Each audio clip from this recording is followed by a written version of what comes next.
पितृपक्ष चल रहा है, श्राद्ध चल रहा है। हम पितरों में भगवान देख रहे हैं जो चले गए, और जो घर में माँ बाप बैठे हुए हैं उसमें हम भगवान देख ही नहीं पा रहे। हम संपूर्ण जगत में परमात्मा को देख रहे हैं, पर अपने घर में जो लोग रह रहे हैं, अपने घर में जेठानी रह रही है, देवरानी रह रही है, देवर रह रहा है, जेठ रह रहा है, ससुर रह रहे हैं, सास रह रहे हैं, माता रह रही है, पिता रह रहे हैं, बहन रह रही है, भाई रह रहे हैं, जो हमारा कुटुंब रह रहा है, जो हमारा परिवार रह रहा है, वो सब परमात्मा का ही तो एक स्वरूप है। हम उसमें तो हमारे ईश्वर को देख ही नहीं पा रहे, हम परमात्मा को उसमें देख ही नहीं पा रहे। सब में हम भगवान को देखें, पर जो अपने करीब में है, अपने नजदीक में, हम उससे वंचित हैं, उसमें परमात्मा को देखने से वंचित हैं।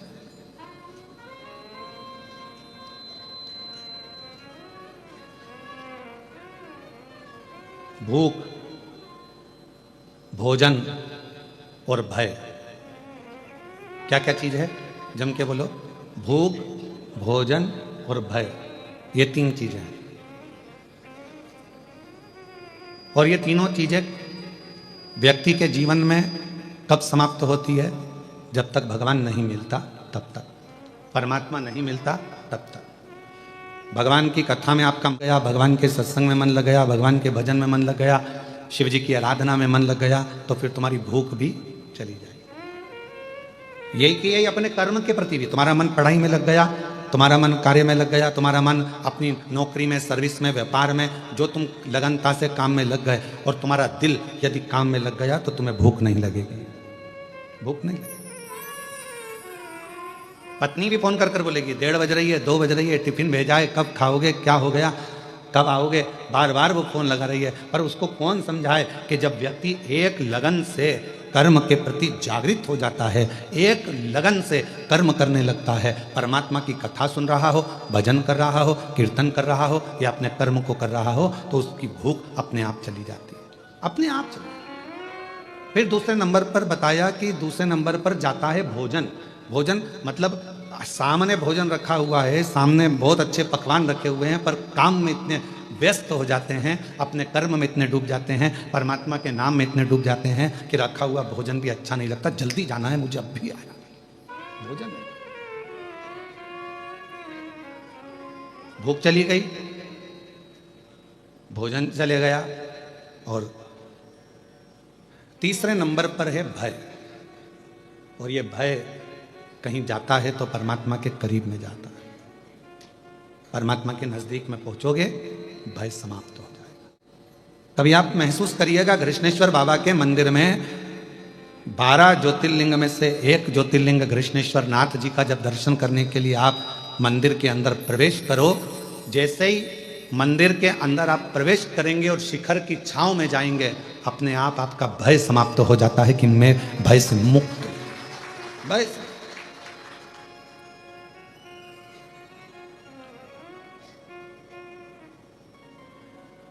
भय कब लगता है? जब व्यक्ति अकेला होता है। छोटे से बच्चे का हाथ पकड़कर चलो, पूरे मेले में घूमना।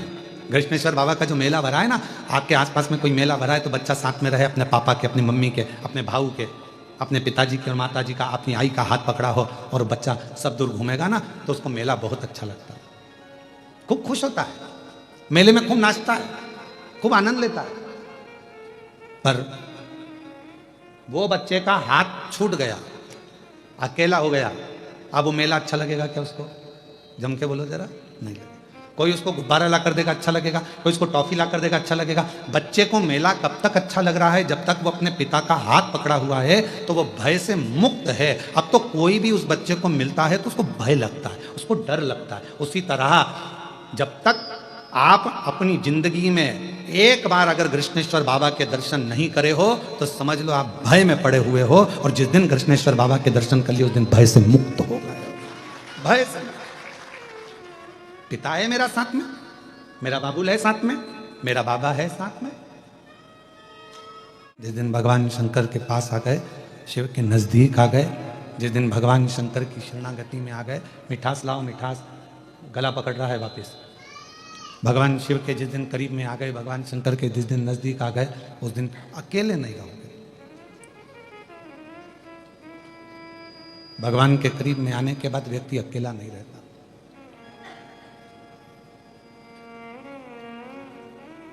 रोज एक लोटा जल चढ़ाते हो, शिव के मंदिर जाते हो, शंकर की शरणागति में जाते हो, मंदिर में एक लोटा जल चढ़ाते हो, तो आप अकेले नहीं।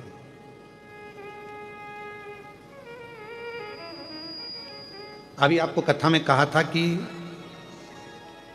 भोजन 5 रात्रि हमारे पेट में रहता है, शरीर में रहता है। दूध जम के बोलो 7 रात्रि हमारे शरीर में रहता है।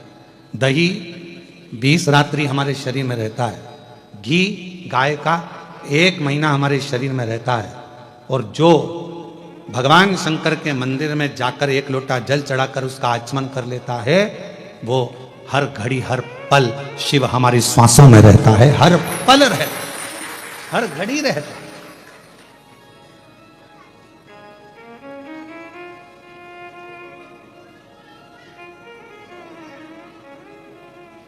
फूलों की कलियों में, काशी की गलियों में, फूलों की कलियों में, बेर की तेरे बिना कुछ तेरे बिना भी क्या जीना, ओ बाबा रे तेरे बिना भी क्या जीना। हम शिव के करीब में हैं तो शिव हमारे साथ हर पल हर घड़ी हर क्षण है। भूख, भोजन और भय शिव के नजदीक में आते से ही चला जाता है। भूख भी चली गई, लगन लग गई, भोजन भी चले गया, मन लग गया और भय भी चले गए। भय भी चले।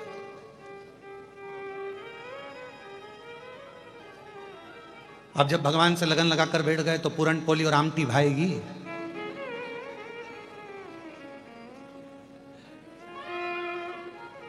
फिर तो आमटी और पूरन पोली भी मिर्ची का ठेसा ही नजर आएगी। फिर क्या बात है।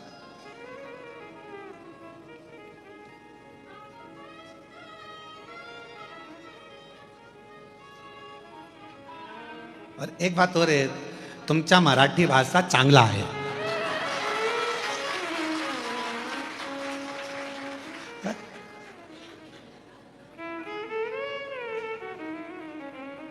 और तुमचा जेवण भी चांगला आहे।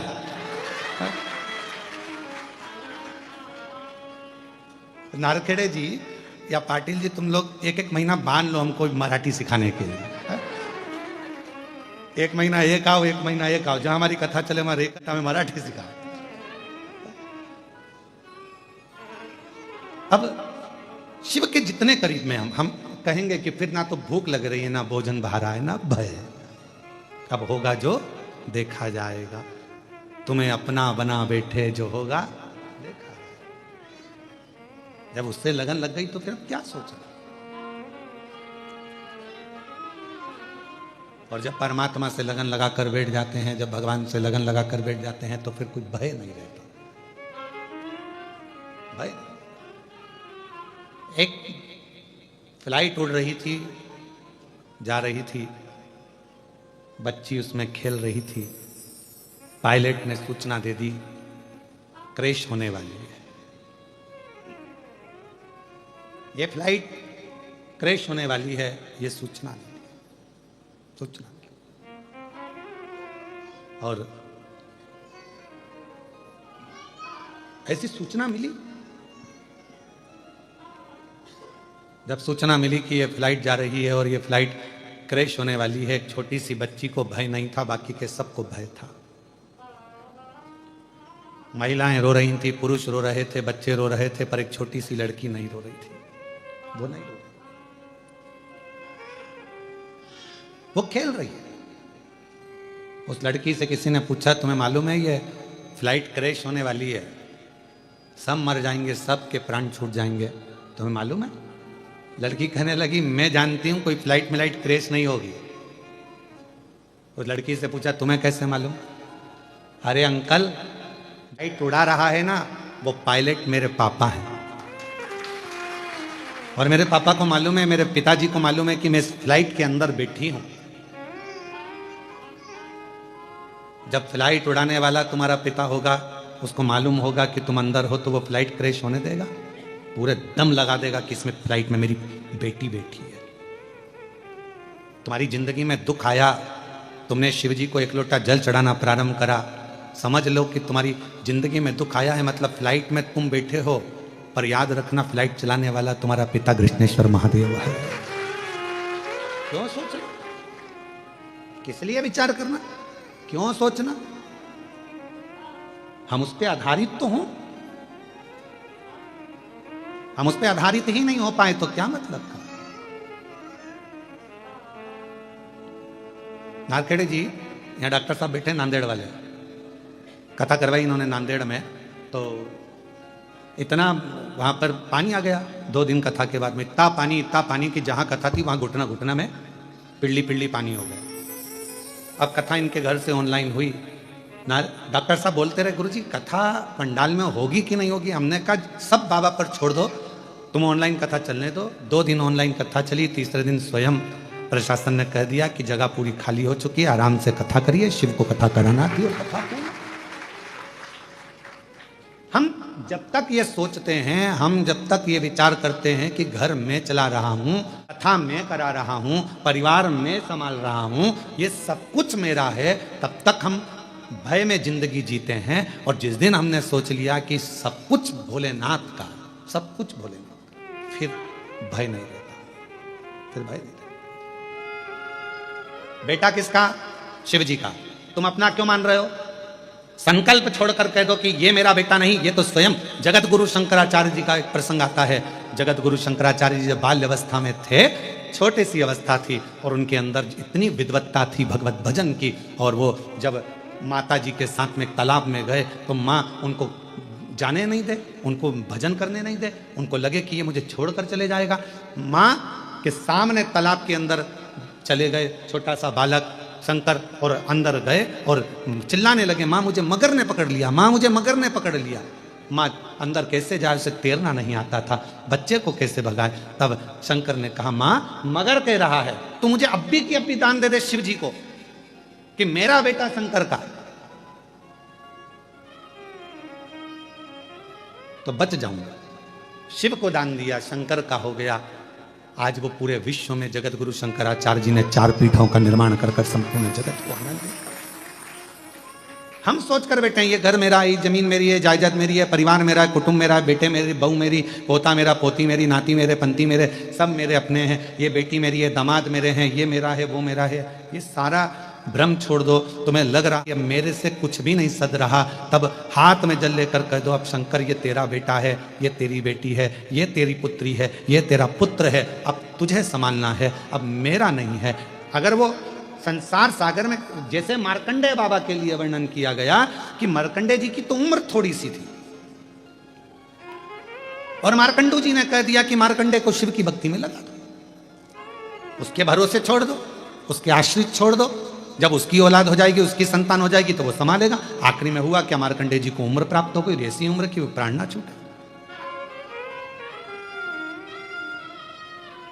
हम ब्रह्म में जी रहे हैं, ये मेरा बेटा, ये मेरी बेटी, ये मेरा परिवार, ये मेरा परिवार, ना ना ना। जिस दिन आपने ये विचार कर लिया कि ये सब कुछ मेरे भोलेनाथ का है, मेरा बेटा भी शंकर का, मेरी बेटी भी शंकर की, तब अगर ये मेरा बेटा ठीक है, अगर मेरा बच्चा ठीक हो। और हम कई लोगों से, ऐसे कई लोग आते हैं कुबेरेश्वर धाम पर, जिनको डॉक्टर ने, कई बीमार लोग आते हैं, हम तो कहेंगे कि बहुत ज़्यादा तबीयत खराब है, स्वास्थ्य ठीक नहीं है, तो हम तो उनसे कहते हैं कि अपने घर में रहकर कथा सुनो और बाबा का भजन करो, जब ठीक हो जाओ तब बाबा के धाम। फिर भी लोग नहीं मानते, आ जाते हैं बहुत बीमार से, किसी को कैंसर हो गया, किसी का किडनी लीवर खराब हो गया, किसी का कुछ हो गया, कई लोग मिलते भी हैं, तो हम उनसे कहते हैं कि आप क्या हो गया, तो कहा गुरुजी ये कैंसर जैसी बीमारी हो गई और डॉक्टर ने 4th स्टेज का बोला है, अब जाने का समय आ गया। हमने कहा कि आप किसके पुत्र हो, तो वो कहते हैं हमारे पिताजी का नाम ये है। फिर हमने पूछा तुम्हारे दादाजी का नाम क्या है, तो हमारे दादाजी का नाम ये है।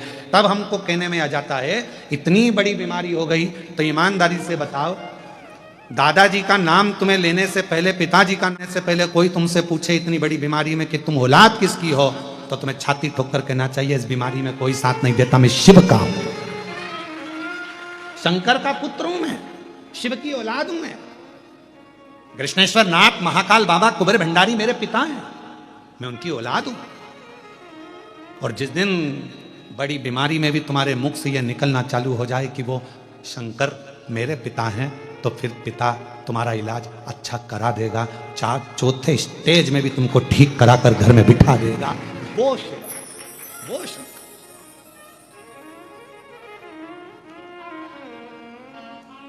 और जब बड़ी बीमारी से अगर आप बच जाएं, बाबा की कृपा हो जाए, बहुत करुणा। अभी अभी हम मीडिया पर देखते हैं कि उसमें कई लोग बता रहे हैं कि 2026 से 2029 तक बड़ा भारी रहेगा, इतने लोग निपट जाएंगे, इतने लोग सुलझ जाएंगे। हम सबसे कहते हैं, सबने बताया कि एक ये 2026 से लेकर 2029 तक इतने मरेंगे, ऐसा उपद्रव होगा, ऐसा होगा, वैसा होगा। हम सब मान रहे हैं, हम सारी पुराणों की भी मान रहे हैं कि बोल दिया उन्होंने, लिख दिया उन्होंने कि ये चीज होगी। पर इतना भी हम विश्वास के साथ कहते हैं, 2026 से लेकर 2029 तक एक दिन भी शिव महापुराण की कथा मत छोड़ो, तुम्हारा बाल बांका नहीं हो। कथा मत छोड़ो तुम एक दिन भी। मोबाइल में जिसमें मिल जाए तुम्हें, फेसबुक, यूट्यूब, तुम शंकर की कथा को सुनना चालू कर दो। दुनिया में कितना भी उपद्रव होगा, पर तुम्हारा बाल बांका नहीं होगा। उसको पिता मान लो ना।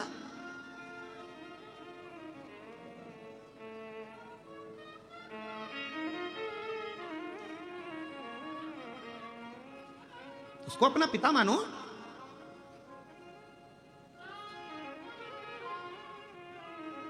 और जब हम उसको पिता मानेंगे तो हमारे भीतर का भाव अपने आप जागे। हमारे जितने रोग हैं, हमारी जितनी तकलीफें, हमारे जितने दुख हैं, सब शिव के हो। हमारा है ही क्या। वो एक गाने की लाइन हमारे निकलेश जी कहते ना, मेरी गाड़ी में ला, क्या मेरी गाड़ी मेरा बंगला मेरा पैसा सब तेरा, सब कुछ तेरा भोलेना, मेरा तो कुछ भी नहीं, सब कुछ तेरा भोलेना, मेरा तो कुछ भी नहीं। मेरी गाड़ी मेरा बंगला मेरा पैसा सब तेरा, सब कुछ तेरा भोलेना, मेरा तो कुछ भी नहीं। अभी भी तुम्हारे मुंह से आवाज नहीं निकल रही कि मेरा तो कुछ भी नहीं। इतने चतुर हो तुम लोग, जरा विचार कर लो। अभी भी तुम्हारे को लग रहा है सब कुछ मेरा, तो तुम्हें बोलना चाहिए सब कुछ तेरा भोलेना, मेरा तो कुछ भी नहीं, सब कुछ तेरा भोलेना, मेरा तो कुछ भी नहीं। क्यों बाहर वालों, ठीक हो?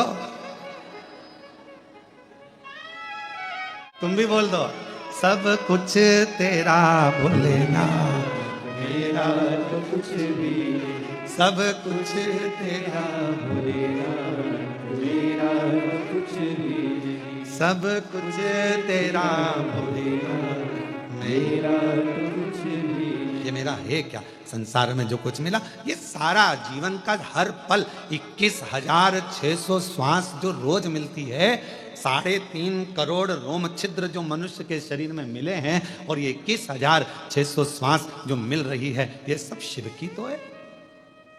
भय से मुक्त होने का सबसे सुंदर तरीका है भगवान की भक्ति।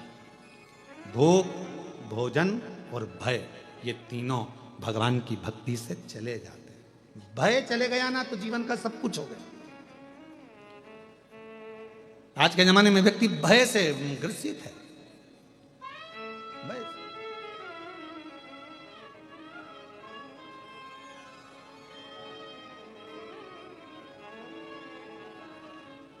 एक बहुत बड़ा ऑफिसर, इनकम टैक्स वाला, जीएसटी का,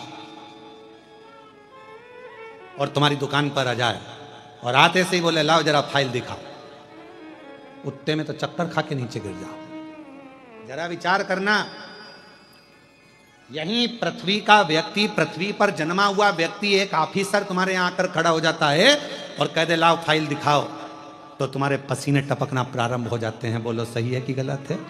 पसीना बहने लगता है इंसान को देखकर। केवल उसने हिसाब मांगा, ये 5 लाख, ये 15 लाख, ये 25 लाख कहां गए, कैसे हुए, क्या हुआ, जीएसटी क्यों नहीं भरी है, क्यों नहीं भरी, उतनी देर में पसीना बहने लगता है। बोलो सही है गलत है? यहीं का व्यक्ति मनुष्य से हिसाब मांग रहा है तो पसीना बह रहा है। अब उसने तो 2 साल का हिसाब मांगा, वो 100 साल का मांगेगा। विचार करिएगा जरा, यहाँ के व्यक्ति को हिसाब देने में पसीना बह रहा है, तो उसको हिसाब देने में तो क्या क्या बहेगा तुम ही देख लेना, उसको हिसाब देने में। अब तुम सोचो कि हिसाब नहीं मांगेगा, मांगेगा वो तो। बचपन में क्या करा, जवानी में क्या करा, देड़ी में क्या करा, बुढ़ापा का कमाया, तेरे को इतनी श्वासें दी थी, 21,600 श्वास रोज देता था, उसमें से कितनी श्वास तूने कथा में लगाई, कितनी श्वास तूने कृष्णेश्वर महादेव की सेवा में लगाई, कितनी श्वास तूने भगवान की सेवा में लगाई, कितनी श्वास तूने परमात्मा की सेवा में लगाई। पूछेगा वो, एक एक चीज का हिसाब लेगा। तुम अपने बच्चे को 50 रुपए देकर भेजती हो, जा बिस्कुट का पुड़ा लेकर आ। बच्चा बिस्कुट का पुड़ा लेकर आया तो तुमने हिसाब मांगा कि नहीं मांगा? क्यों, कितने का लाया बिस्कुट का पुड़ा? मम्मी 10 रुपए का। चाय की पत्ती 10 रुपए की। अच्छा ला 30 रुपए वापिस दे। जब तुम अपने सगे बेटे से, अपनी औलाद से हिसाब मांगोगी तो वो भी तो तुमसे हिसाब मांगेगा कि नीचे जाकर तूने करा क्या था। खूब रही वेल्लूर में, कभी कृष्णेश्वर बाबा के दर्शन करने गई कि एलोराई घूमती रही? वो भी तो पूछेगा, वो पूछेगा तेरे से कि केवल गुफा ही गुफा घूमती रही, खंडेरा आदि घूमती रही, और वो मंदिर में बैठा कर तू एक दिन नहीं जा पाई। और वो हिसाब मांगे तो ऐसे ही नहीं मांगता, सामने बिठाकर। पहले हमारे टीचर हमारे को सामने बिठाते, फिर उनसे पूछते, और पूछते पूछते अगर थोड़ी भी गड़बड़ी हो जाती तो मुर्गा बना देते। अब यहाँ तो टीचर अपने को ऐसे मुर्गा बनाते थे, वो तो सही में बना देता है, क्योंकि टीचरों का भी टीचर है। तुमने जरा सी गलती करी तो यहाँ पर टीचर अपने को बता रहे हैं कि तुम गलती करोगे तो मैं तुम्हें मुर्गा बना दूंगा। बोलो बोलो, सही है कि गलत है? मैं तुम्हें मुर्गा बना दूंगा। भगवान भी कहता है तूने पृथ्वी पर जाकर अगर जरा सी भी गलती करी तो अगला जन्म तेरे मुर्गे का है, और मुर्गे का जन्म पाने के बाद में भी अगर तूने गड़बड़ी कर दी तो तुझे कछुआ बना दूंगा। कछुए से छूटा तो माथे का जू, और कोई भी तेरे को ले निपटा देगा 1 मिनट में, खल्लास 1 मिनट। और हर बार अगर पलटेगा, कभी इस बात पे पलट जाता है, कभी उस बात पे पलट जाता है, कभी ये बात बोलेगा, कभी वो बात बोलेगा, दो बात बोलेगा, तो अगला जन्म तेरे को बारिश में केचुआ बना दूंगा। केचुए के 2 मुंह होते हैं। बोलो सही है कि गलत है? वो गिंडोला केचुआ क्या बोलते हैं तुम्हारे? वो छोटा सा होता, काला काला सा, बाथरूम में आ जाता है, सांप जैसा। गिंडोला केचुआ छोटा सा। डांडूर समझ गया हो? अगली कथा में केचुआ नहीं बोलूंगा, डांडूर ही बोलूंगा। महाराष्ट्र में आऊंगा तो ध्यान रहे। अब तो इतना सा 2 मुंह का बना दिया, इधर भी चले, इधर भी चले, इधर भी चले, इधर भी चले। तुम 2 मुंह बात करोगे तो 2 मुंह का बनाए।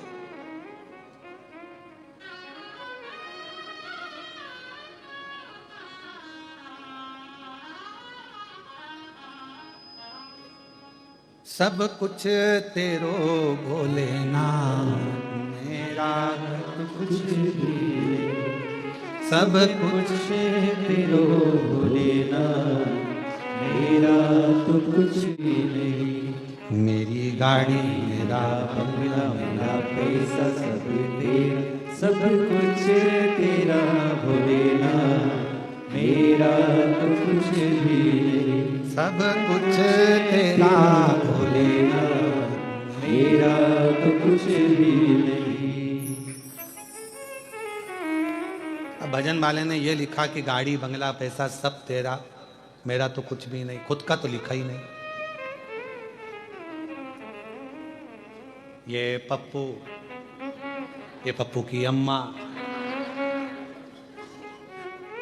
मैं पप्पू का बापू, सब कुछ तेरो सरकार, हमरा तो सब तेरा। हमारा है क्या? संसार में जन्म लिया, ये तेरी कृपा से आए, तेरी कृपा से संसार में आ गए, तेरी कृपा से पहुंच गए। और तेरी कृपा है जो पितृपक्ष में शिव महापुराण की कथा 12 ज्योतिर्लिंग में से एक ज्योतिर्लिंग कृष्णेश्वर नाथ के गोद में बैठकर हो रही है, ये तेरी कृपा।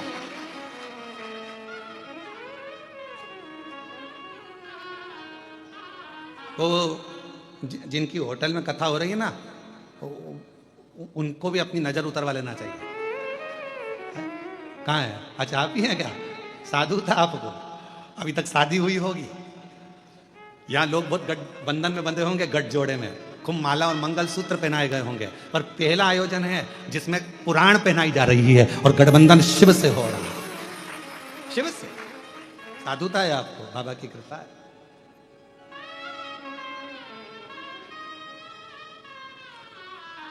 शिव तत्व की प्राप्ति हो, भगवान शंकर की करुणा, भगवान शंकर की हम ये विचार करना छोड़ दें तो ध्यान देना कि भूख, भोजन और भय, ये तीनों मेरे देव अधिदेव महादेव के भजन से अपने आप धीरे धीरे धीरे धीरे समाप्त हो जाते हैं। भय अगर मिट गया तो परमात्मा अपने पास खड़ा है, ये महसूस होने लगता है। भय कब तक रहता है? जब तक हमें लगता है कि ये मेरा। भय कब तक लगता है? जब तक लगता है कि ये फैक्ट्री मेरी है, दुकान मेरी है, घर मेरा, परिवार मेरा, कुटुंब मेरा, कबीला मेरा, तब तक लगता है। पर जब तुम्हारे मन से भय चले जाता है कि अब जो भी होगा वो भगवान देखेंगे, जो लिखा होगा किस्मत में वो होगा, जो परमात्मा चाहेगा वो होगा, फिर परमात्मा उसको देखेगा, फिर भय चलेगा। महाराज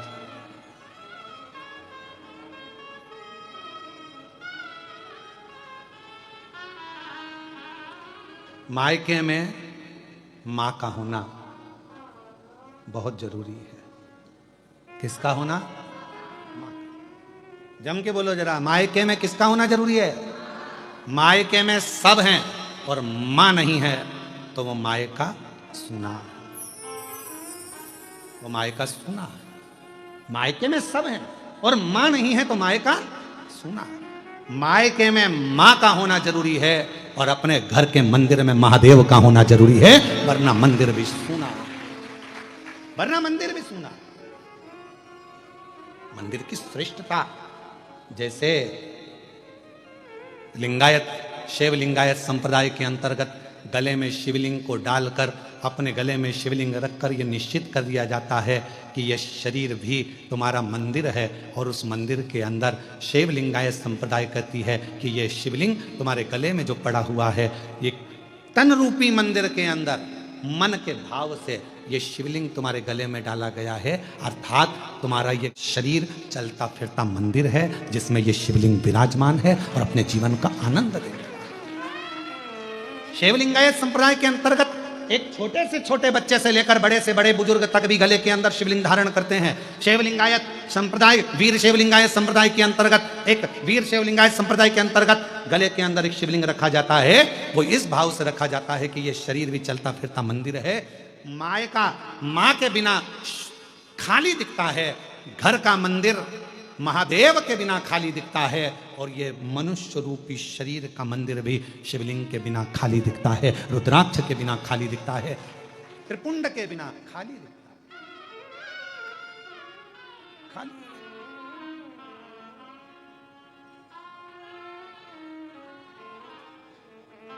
इसलिए शिव को मूल बनाया, शिव को केंद्र बनाया, भगवान शंकर को केंद्र बिंदु बनाया गया। शिव महापुराण की कथा कहती है, जितना आप भगवान शंकर का स्मरण करते हो, जैसे शिव महापुराण की कथा में वर्णन आया है माता सती का। मां सती कुंभज बाबा के आश्रम में, अगस्त ऋषि के आश्रम में, कुंभज ऋषि के आश्रम में मां सती शिव जी के साथ कथा श्रवण करने के लिए गई, कथा सुनने, पर मन नहीं लगा उनका। शिव महापुराण का नियम है कि कथा में बैठकर जो हम सोचते हैं, विचारते हैं, वो हमको मिलता है। आप चाहे बाहर बैठे हो, चाहे अंदर बैठे हो, जितनी दूर तक ये पुराण की कथा की गर्जना होती है, उतनी दूर तक कहीं पर भी बैठकर आप भगवान से जो मांगते हो वो मिलता है। गर्जना का मतलब मालूम है आपको? शेर, धाड़ा, उसकी आवाज जितनी दूर तक जाती है, वहां तक जितने भी जीव जंतु हैं वो सब भाग जाते हैं। बोलो भागते कि नहीं भागते? भय लगता है? तुम्हारे यहां पर इधर महाराष्ट्र में बंदर आते हैं कि नहीं आते हमको नहीं मालूम, पर बड़ा बंदर, एक बड़ा सा बंदर आके जो हूप भरता है तो छोटे छोटे बंदर सब भागने लगते। सिंह ने गर्जना करी, शेर ने गर्जना करी तो जितने जीव थे सब भागे। शिव महापुराण की कथा जिस जगह पर होती है, शिव महापुराण की कथा जिस भूमि पर होती है, शिव महापुराण की कथा जिस स्थान पर होती है, जितनी दूर तक आवाज जाती है वो पूरे जितने भी अशुभ कार्य हों, जितने भी गलत हों, गलत विचार हो, गलत दृष्टि हो, गलत सोच हो, किसी ने टोना करा, टोटका करा, कोई गलत काम करा, किसी के भी ऊपर कुछ भी हुआ हो, अगर वो शिव महापुराण के दायरे के अंदर आ जाता है तो उसकी गर्जना से वो जीव अपने आप भाग जाता है। जो गलत चीजें वो चली जाती है, समाप्त हो जाती है। वो गलत, जो भी गलत है वो दूर चला जाए। सिंह की गर्जना हुई तो जीव जंतु भागे, शिव महापुराण की गर्जना। इसलिए शिव महापुराण की कथा कहती है 2 समय का नियम, अगर ज्यादा समय का नहीं बना सकते तो 2 समय का नियम बना लो। रात्रि को सोने से पहले 5 बार श्री शिवाय नमस्तुभ्यम, और सुबह उठो, स्नान करो। जब स्नान करने के बाद तैयार हो रहे हो या पूजन कर रहे हो तो 5 बार श्री शिवाय नमस्तुभ्यम। कथा में बीच में जब हम भजन गा लेते हैं, भजन के बाद में स्तुति करते हैं तो कितनी बार बोलते हैं? श्री शिवाय नमस्तुभ्यम, श्री शिवाय नमस्तुभ्यम, श्री शिवाय नमस्तुभ्यम, श्री शिवाय नमस्तुभ्यम, श्री शिवाय नमस्तुभ्यम, श्री शिवाय नमस्तुभ्यम। बार बार स्मरण करते हुए श्री शिवाय नमस्तुभ्यम को 5 बार हम लोग पुकारते। 5 बार क्यों? शिव महापुराण के बीच में जब स्तुति करी जाती है, आंख बंद कर कर बैठा जाता है, भोला सब दुख काटो मेरा, तब बोला जाता है तो 5 बार श्री शिवाय नमस्तुभ्यम की गर्जना क्यों करी जाती है? क्योंकि इतने जो भक्त आते हैं, इनके जितने दुख हैं, तकलीफ हैं, कष्ट हैं, परेशानियां हैं, चाहे हमारी हो चाहे तुम्हारी हो, जब हम उच्चारण 5 बार करते हैं तो ये शब्द हमारे शिव पंचायत में पहुंच जाते हैं। कहाँ पहुंचते हैं? शिव पंचायत। शिव पंचायत में कितने देवता हैं? 5। शिव पंचायत में 5 देव, 5 देव। और शिव पंचायत के अंदर जो 5 देवता हैं, भगवान शिव, दुर्गा भवानी, श्री गणेश जी महाराज, भगवान सूर्य नारायण और भगवान विष्णु, भगवान नारायण, भगवान नारायण, ये शिव पंचायत के 5 देव हैं। और जब हम देखते हैं, जब हमारे भीतर ये भाव प्रकट होता है कि जब हम भगवान शंकर का 5 बार, भगवान शिव का नाम लेते हैं, 5 बार उच्चारण करते हैं, श्री शिवाय नमस्तुभ्यम, श्री शिवाय नमस्तुभ्यम, श्री शिवाय नमस्तुभ्यम, श्री शिवाय नमस्तुभ्यम, हम और आप 5 बार जब उच्चारण करते हैं तो हमारा वो उच्चारण करा हुआ शब्द, मंत्र शिव पंचायत के अंदर चला जाता है। और जिसने भले आस्था चैनल के सामने बैठकर बोल रहे हो, चाहे फेसबुक पर बोल रहे हो, चाहे यूट्यूब पर बोल रहे हो, चाहे भगवान के मंदिर में बोल रहे हो, यहां तक हम कहेंगे अगर दिन भर में 5 बार भी आपके मुख से श्री शिवाय नमस्तुभ्यम निकल गया और तुम्हारा कोई दुख है तो वो शिव पंचायत में जाता है और भगवान शंकर की वो पंचायत में हमारे दुख को काटने की तुरंत अपील लग जाती है और हमारा दुख अपने आप कटना प्रारंभ हो जाता है, अपने आप। बोल बम का नारा है, सारी समस्या का हल श्री शिवाय। शिव पंचायत में बुरी है।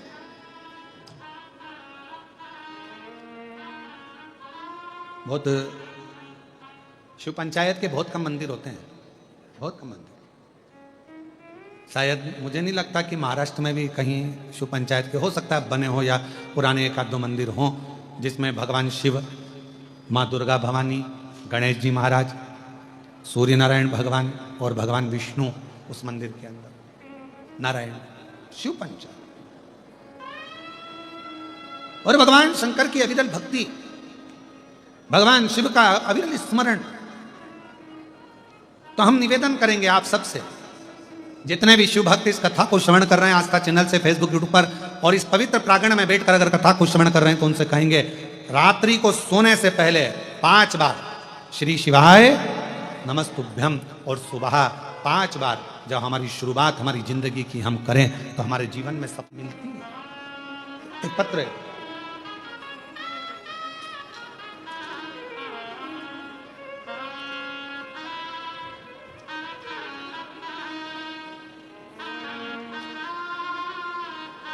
प्रथमेश, राकेश, पवित्रा, सोमानी, कहीं बैठे हो तो हाथ हिला सकते हैं। प्रथमेश, राकेश, पवित्रा, सोमानी छत्रपति संभाजी नगर से आए आप ही हैं। आ जाइए, एक बेलपत्र ले जाना। मैं प्रथमेश राकेश पवित्रा सोमानी छत्रपति संभाजी नगर में रहता हूँ। भोले बाबा का मैं क्या गुणगान करूं। बाबा की कृपा से मैं हर रोज एक लोटा जल बेलपत्र को शहद लगाकर चढ़ाता था। इस उपाय से मेरे बाबा ने मेरी सुन ली, मेरी मेहनत रंग लाई। डीले कम करो। मेरी मेहनत रंग लाई।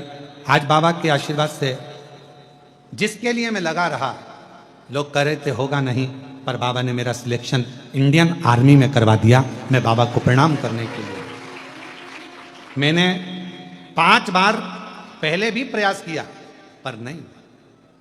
फिर घर के लोगों के कहने पर मैंने कथा सुनना प्रारंभ करी। गुरुजी, मुझे विश्वास नहीं था, क्या ऐसा हो सकता है? क्या शिवजी ऐसी कृपा कर देते हैं कि जॉब लग सकती है?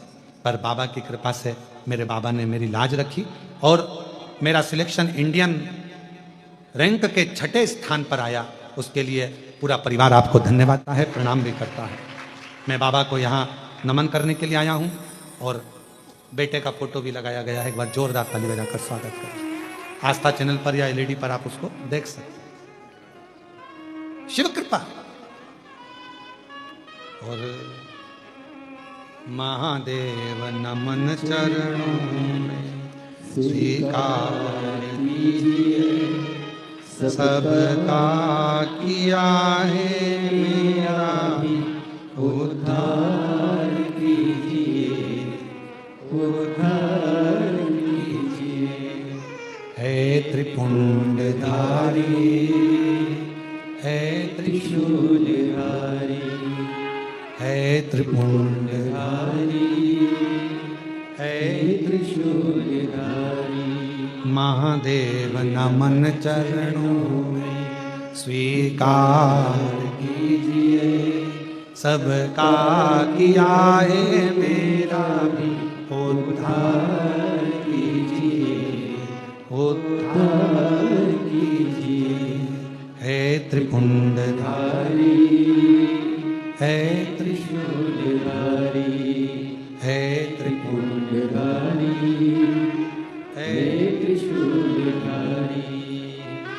चरणों में तेरे बाबा जी पावन है चारों। एक बार जोरदार ताली बजाओ बेटे के लिए जिसका इंडियन आर्मी 6ठी रैंक में हुआ है। एक बार जोरदार ताली बजाकर साथ बहुत राष्ट्र की ऐसी सेवा करें।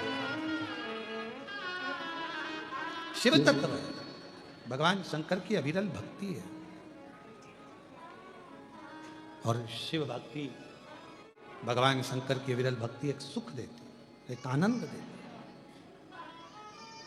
हो जाए पूरी कामना, हो जाए पूरी कामना, उपकार कीजिए, सबका किया है मेरा भी उद्धार कीजिए, उद्धार कीजिए।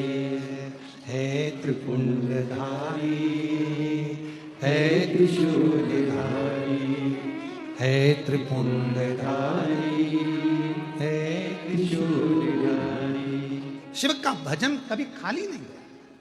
आपको लग रहा होगा कि ये कथा तो ऑनलाइन हो रही है, हम लोग आस्था चैनल पर सुन रहे हैं, फेसबुक यूट्यूब पर सुन रहे हैं, या हम यहाँ जगह छोटी है बाहर बैठ कर सुन रहे हैं, या जहाँ जगह मिल रही। आप लोग आ तो गए हो, आ तो गए हो, और अगर आ गए हो और तुम्हारी हाजिरी अगर लगी है तो उसको रिजल्ट तो अच्छा देना ही पड़ेगा। तो रिजल्ट तो देना पड़ेगा। स्कूल में आ गए ना, वो फ्लाइट में सफर किस किसने करा है? हाथ उठा जरा। हवाई जहाज में कौन कौन बैठा है? सब बैठे हो, रख लो। और नहीं बैठे हो तो भगवान जल्दी बिठा है। और तुम्हारे साथ हमको भी बिठा है। फिर अपन सब घूमने चले, ठीक है? हम तो बाबा के भरोसे। अब फ्लाइट में बैठे हैं, एक बार अगर वो एयरपोर्ट पर अंदर प्रवेश कर गए, एक बार अगर प्रवेश कर गए और उनके टिकट पर सील ठप्पा लग गया, फिर फ्लाइट तुम्हारे बिना उड़ने वाली नहीं है। 25 बार हवाई लगाएंगे, श्री भैरव प्रसाद जी जहां कहीं भी हो, फ्लाइट नंबर ये है, आपका इंतजार कर रही है, कृपा जल्दी चलो, उड़ान में देरी हो रही है, चलिए।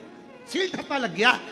उसी तरह तुम शिव महापुराण के पंडाल में पहुंच गए, मतलब सील ठप्पा लग गया तो भगवान को देना तो पड़ेगा, जिसलिए आए हो तो प्रदान करना पड़ेगा।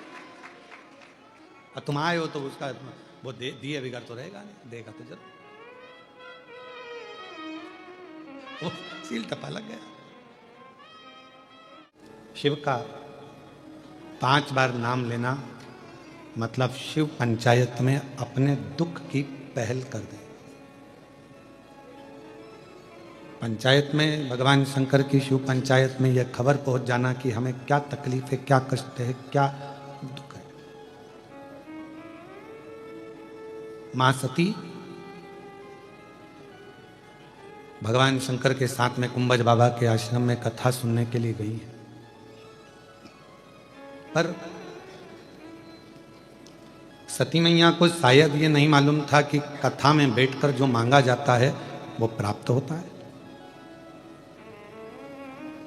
कथा में बैठकर जो हमारे भीतर मनन चिंतन में जो आता है वो प्राप्त होता है।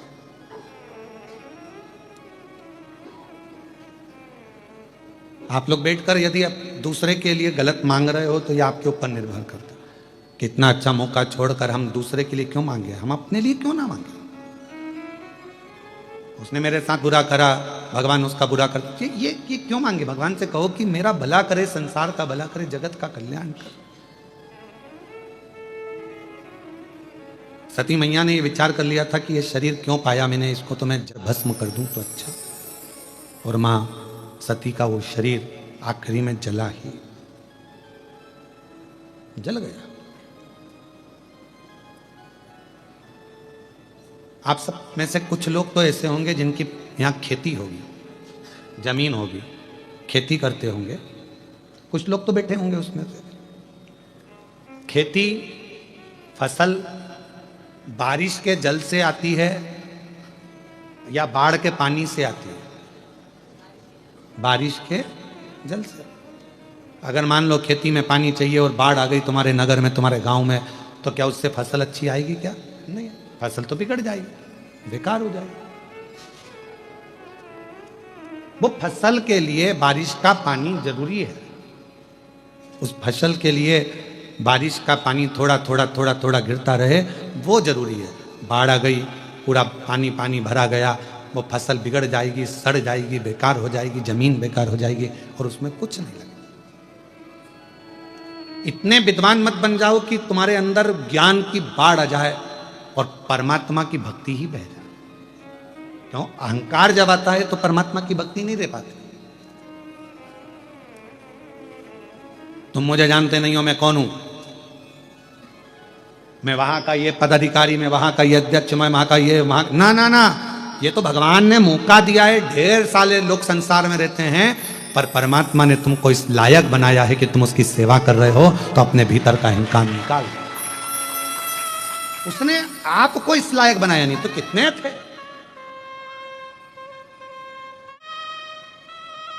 ये नारखेड़े जी को, ये पाटिल जी को, ये मैं हितेश को धन्यवाद दूं कि भगवान ने अगर तुमको मौका दिया है, भगवान ने अगर तुमको कोई मौका दिया है तो कुछ सोच कर दिया होगा। पितृपक्ष, और उस पितृपक्ष में वो भी बाबा कृष्णेश्वर नाथ जी के पवित्र चरणों में कथा।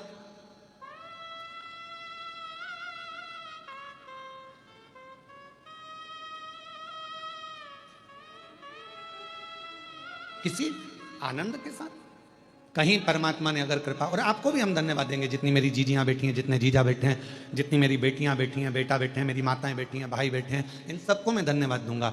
आपको ना जाने भगवान ने क्यों इस लायक बनाया कि आप ना जाने कौन से बगीचे के ऐसे फूल हो, क्योंकि जो फूल अच्छा होता है वही शिव के चरणों में जाता है, जो अच्छा होता है वही शिव पुराण तक पहुंच पाता है। भगवान के वो पुष्प हो जिसको भगवान अपने पास में लेकर करीब।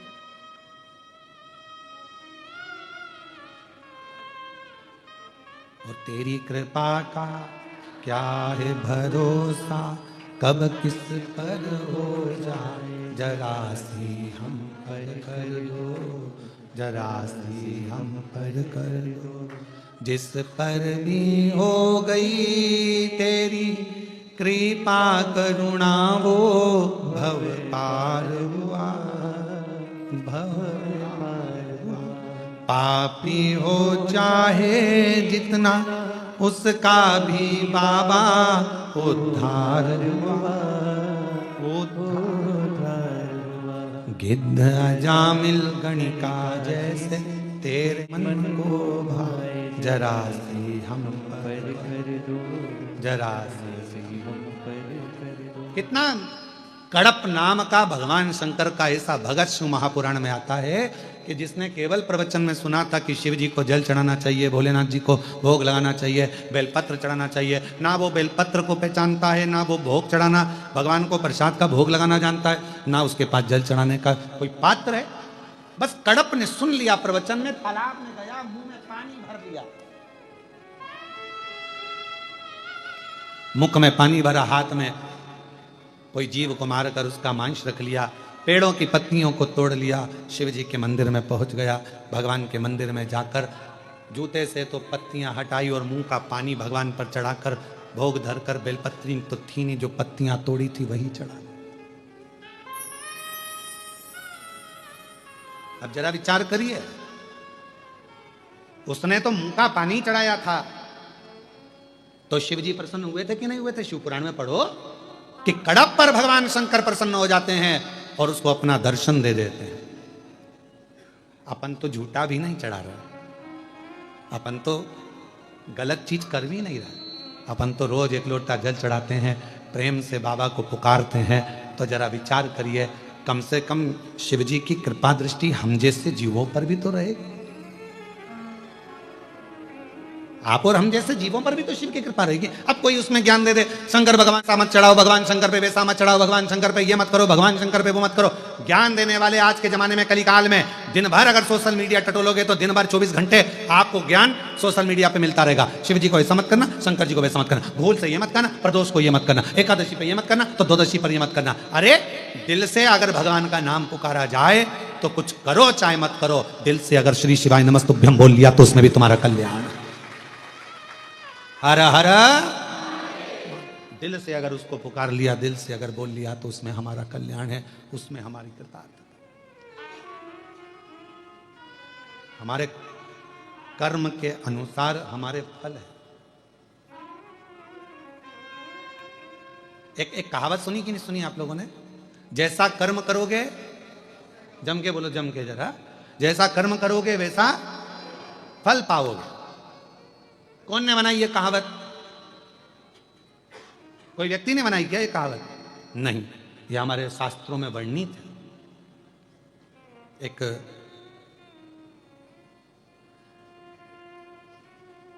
कामदेश के राजा थे जिनका नाम था सुदक्षण, और उनकी धर्मपत्नी का नाम था सुदक्षिणी।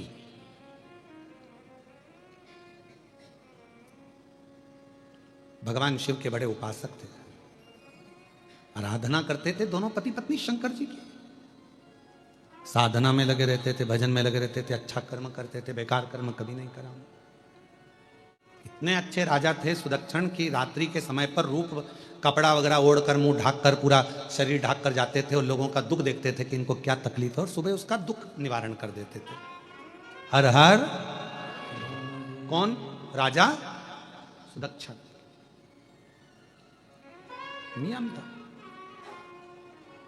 एक दिन राजा सुदक्षण अपनी धर्मपत्नी सुदक्षिणी के साथ में रूप बदल कर जा रहे थे, कपड़ा ओढ़े हुए थे, रूप बदला हुआ था, और लोगों का दुख देखने जा रहे थे कि इनका निवारण करना है। और चलते चलता रास्ता उनका भटक गया, रास्ता भटका। एक ऋषि के आश्रम में, एक संत के आश्रम में पहुंच गए। रात का समय था, बहुत तेज भूख लग रही थी, बहुत तेज, और इतनी तेज भूख लग रही थी। कहाँ राजा ने अपनी रानी सुदक्षिणी से कहा कि मुझे खाने के लिए कुछ तो चाहिए, भूख लग रही। रानी कहती है, इतनी भय रात्रि में, इतनी भयंकर रात्रि है, कहाँ से क्या मिलेगा? सामने एक संत की कुटिया नजर आई, उस कुटिया में प्रवेश कर गए। डलिया में फल रखे थे, दरवाजे के बाहर उन फलों को राजा रानी ने खाना प्रारंभ कर। सुदक्षण अपनी धर्मपत्नी सुदक्षिणी के साथ में फल खा रहे थे, और सुदक्षिणी के साथ में जब उन्होंने फल खाए, फल खाने के बाद उन्होंने सोचा जिसके यहाँ के फल खाए हैं उसको प्रणाम तो कर ले, जिसको यहाँ का फल खाया उसको प्रणाम तो करें, नमन तो करें। तो राजा सुदक्षिण अपनी धर्मपत्नी सुदक्षिणी के साथ में संत के चरणों को छुआ, नमन करा, संत के नेत्र खुल गए। कौन पथिक है भाई, इतनी रात को कौन पथिक आया है? सुनो भाई, इतनी रात को कौन पथिक आया है? हमको लगता है तुम भूखे हो गए, डलिया में फल रखे हैं, खा लो। राजा सुदक्षिण और सुदक्षिणी ने कहा, बाबा जी हमने फल तो खा लिए, केवल आपको प्रणाम इसलिए कर रहे हैं कि आपसे पूछना चाहते हैं कि आखिर आपके यहाँ ये फल इतने मीठे कैसे? एक भी फल खट्टा नहीं है, एक भी फल बेकार नहीं है। संत उठकर बैठ गए, उन्होंने कहा कि हमारा राजा बहुत अच्छा है, हमारा जो राजा है बहुत अच्छा है, खूब दान करता, धर्म करता, पुण्य करता, शिव की आराधना करता, भगवान का भजन करता, कृपा उसके ऊपर शिव जी की बनी हुई है, तो उसकी प्रजा खुश रहती है, इसलिए हमारे यहाँ की भूमि भी मीठे फल देती है। अच्छा, और मान लो तुम्हारे यहाँ का राजा अगर बेकार कर्म करेगा तो क्या फल कड़वे हो जाएंगे? बिल्कुल हो जाएंगे। राजा सुदक्षिण ने विचार करा, जरा प्रैक्टिकल करने में क्या जाता है, प्रैक्टिकल तो करें। और प्रैक्टिकल करते रहे। एक महिला ने, एक दीदी ने लिखा कि मैंने भी आपकी कथा का प्रैक्टिकल करा।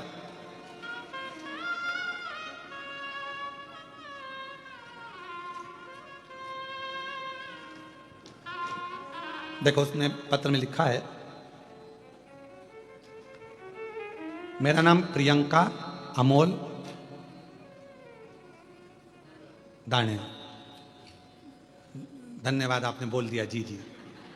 मैं बहुत देर तक अटका रहता, क्या बोलूं। आ जाओ, बेलपत्र ले जाना, पधारो।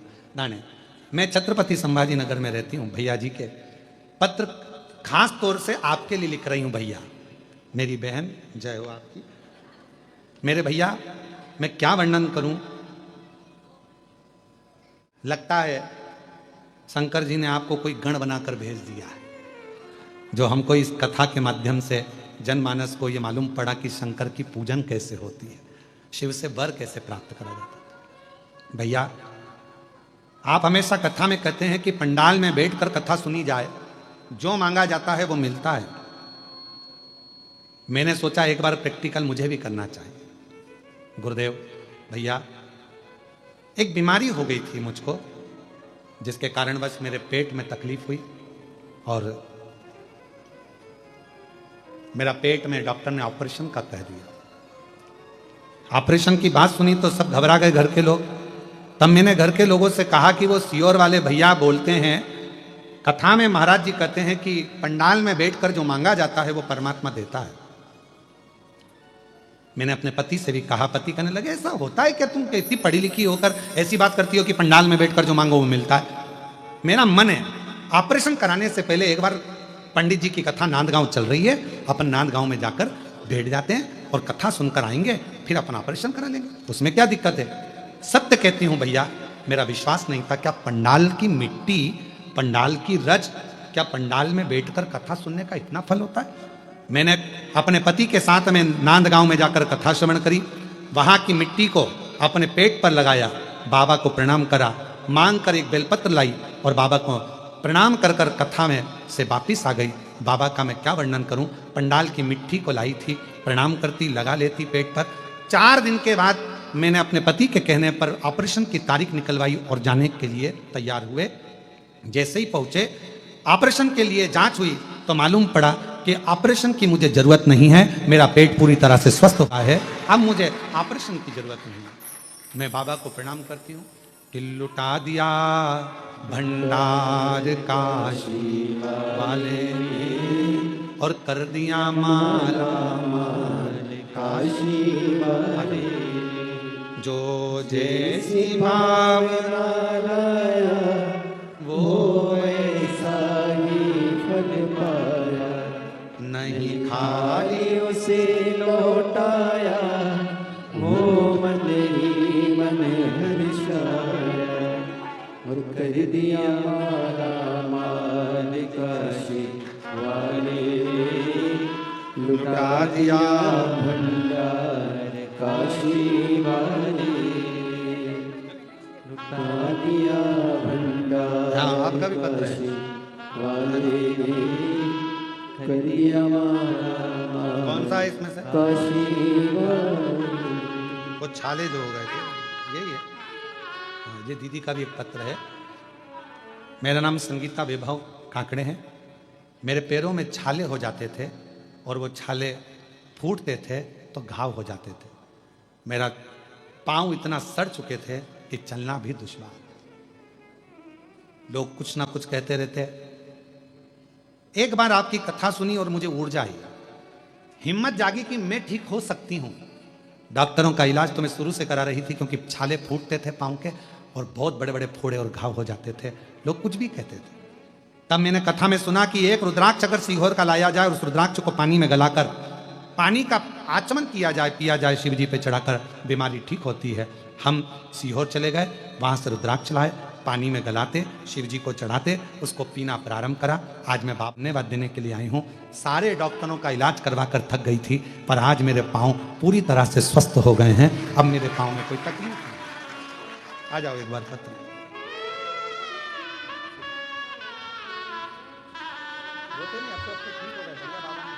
क्या दिक्कत है? शिव कृपा है ना, रोते नहीं। बाबा जी पाँव में इतने घाव हो गए थे, छाले फूटते रहते, घाव होते रहते, छाले फूटते रहते। लोग अपशब्द कहते, आड़ा टेढ़ा बोलते कि पाँव ऐसे हो गए, पर शिव की कृपा से आज डॉक्टरों का इलाज कराते कई साल हो गए थे पर ठीक नहीं हुई थी, पर शिव ने उसको पूर्ण ठीक करा। जो जैसी भावना लाया वो वैसा ही फल पाया, नहीं खाली उसे लौटाया, वो मन ही मन हर्षाया, और कर दिया माला माल काशी वाले, लुटा दिया भंडार काशी वाले। भगवान शिव की उदारता, करुणा, दया कुछ ऐसी होती है। हम फिर कहें ये दुनिया के लोगों के लिए केवल कथा का पंडाल है, पर हम कहते हैं ये केवल कथा का पंडाल नहीं, अपने बाप से, अपने पिता से, अपने दिल की बात कहने का एक स्थान है जहां अपना मन की बात, मन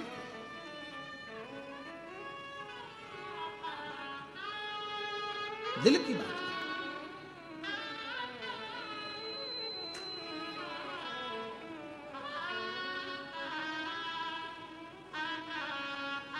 मैं हितेश तुमको धन्यवाद देता हूं बेटा कि शिव कृपा से ये कथा ऑनलाइन जो सीहोर में होती वो बाबा के धाम में हो रही,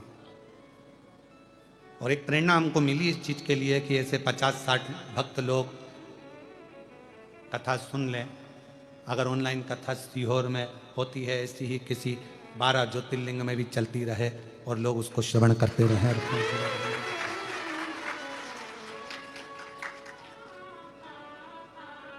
शिव की उदारता से, शंकर की करुणा से।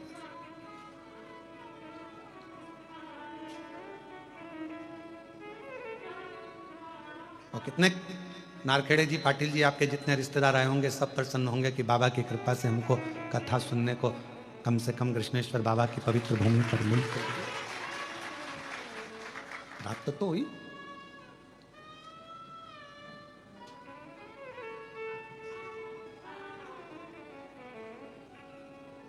कई लोग कहते हैं कथा में बहुत धन लगता है। हम कहते हैं कथा में पैसा नहीं लगता, व्यवस्थाओं में पैसा लग सकता है।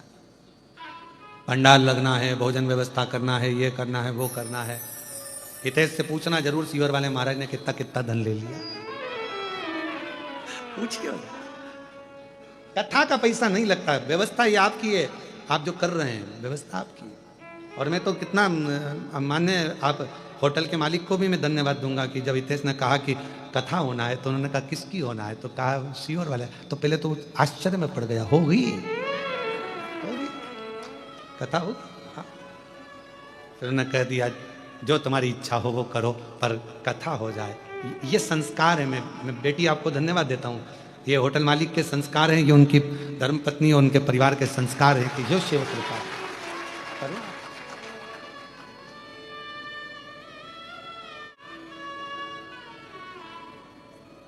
सुनो, धारण करो, अपने जीवन में उतारो उसको। सती मैया बैठी पर भीतर से विचार कर रही है सती माँ। जैसे वो दीदी ने कहा कि मैं प्रैक्टिकल करने के लिए पूछ गई कि पंडाल में बैठकर कथा सुनने का लाभ क्या होता है, मैं मांग कर देखती हूं, मैं मांग कर देखती, मैं भी तो बैठी हूं तुम्हारे दरबार में, मैं भी तो मांगू।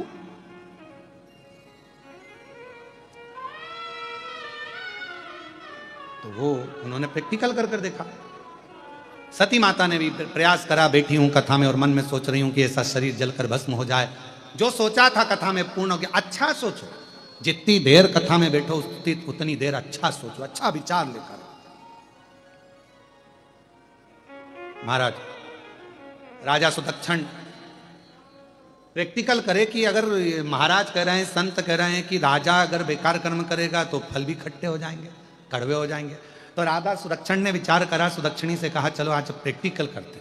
और हम भी कहते प्रैक्टिकल करते रहना चाहिए। एक महाराज जी प्रवचन कर रहे थे, प्रवचन में कह रहे थे कि व्यक्ति को मदिरा नहीं पीना चाहिए, शराब नहीं पीना चाहिए, ये गंदा नाली का पानी है, लोग पी के नाली में गटर में पड़े रहते हैं। उसी में महाराज का पहचान वाला बैठा था, उठ के खड़ा हो गया। खड़े होते से ही बोला, ओ महाराज तुम इतना बड़ा बड़ा प्रवचन दे रहे हो, तुम्हारा सगा भाई पी के तो गटर में पड़ा, तुम हमको ज्ञान दे रहे हो, अपने भाई को क्यों नहीं समझाते। महाराज जी को क्रोध नहीं आया। महाराज जी ने कहा भैया देख, मैं प्रवचन में समझा रहा हूं, मेरा भाई प्रैक्टिकल करके दिखा रहा है, तुझे जो समझ में आ जाए वैसा कर ले। बात से समझ जाए तो मेरी कथा से समझ जा, नहीं समझे तो उसको देख ले, गटर में पड़ा है, नाली में पड़ा हुआ है, तो उसको देखकर समझ जा कि उसकी हालत क्या हो रही है। ये तेरे ऊपर निर्भर करता। सुदक्षण ने ये विचार करा और राजा सुदक्षण चल दिया अपने नगर में। और नगर में जाने के बाद उसने झूठ बोलना, गलत काम करना, लोगों को परेशान करना प्रारंभ करा कि मैं देखूं तो सही क्या ऐसा होता है, क्यों नहीं होता।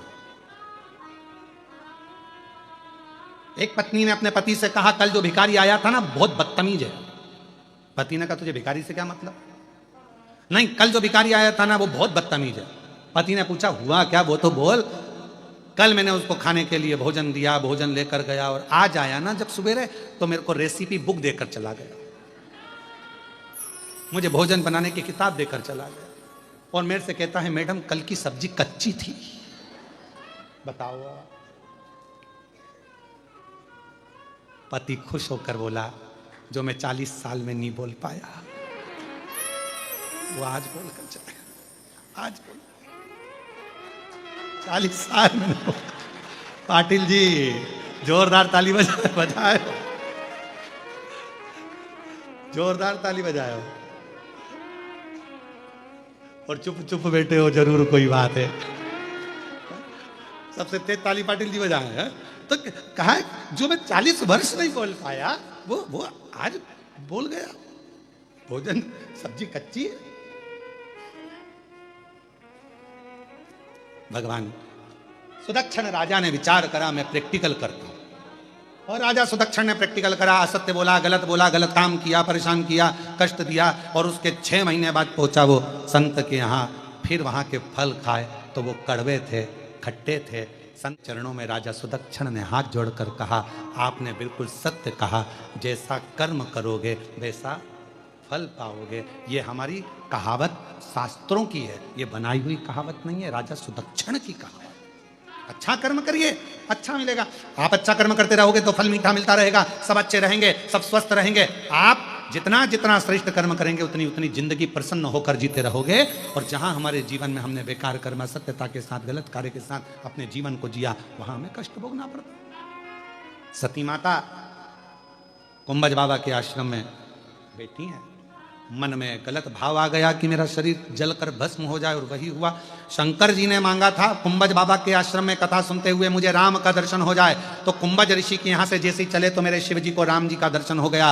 और सती माता ने मांगा था कि ऐसा शरीर जलकर भस्म हो जाए, तो माता सती दक्ष प्रजापति की यज्ञशाला में जाकर जलकर भस्म हो जाती है।